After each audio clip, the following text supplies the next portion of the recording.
Hej, det er Johanne og Gustav, og vi skal analysere danskere af Halfdan Pisket.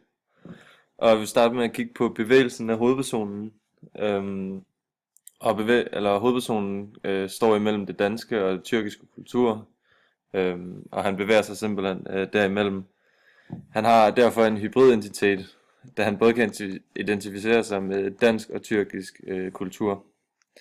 Man ser det til at starte med, men han ikke føler sig hjemme i et land, hvor man bliver behandlet som en patient, øh, uden han selv mener, han har brug for det.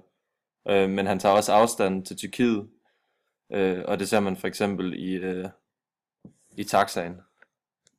Som er hernede. Yes. Men jeg tror, han er også meget i tvivl om, hvor han skal placere sig selv i forhold til de to kulturer. Fordi at man ser ham afvige fra det tyrkiske miljø, men at han også kommer til at savne det tyrkiske miljø, når han snakker om sin familie. Ja. Okay. Ja, og Dansker er altså lavet som en grafisk novelle, og det er altså på den her måde, at man får beskrevet historien med både ord og billeder, som man kan se her.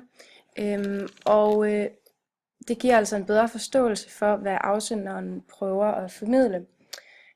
Og modtageren har altså lettere ved at sætte sig ind i historien og identificere sig med forløbet. Ja. Det kan man blandt andet se. Hvor er det? Hernede. Ja. Ja, her hvor det er, at ham her hovedpersonen, han bliver altså fremstillet som djævlen, sådan som ham her, han ser hovedpersonen som. Og hovedpersonen er altså ikke sådan sat fast i et sted. Han føler sig både knyttet til Tyrkiet og Danmark, fordi at han ser fordele ved begge nationaliteter og kulturer.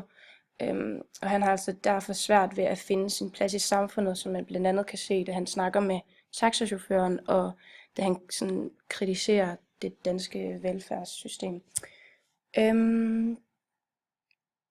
Og stedet i den her historie, det forandrer sig ikke sådan, som sådan.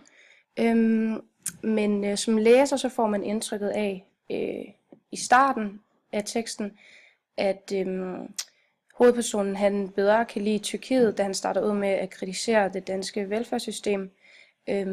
Men man finder så senere ud af, at han i højere grad befinder sig under bevægelsen, da han også kritiserer sådan, hans daværende nationalitet, altså den tyrkiske.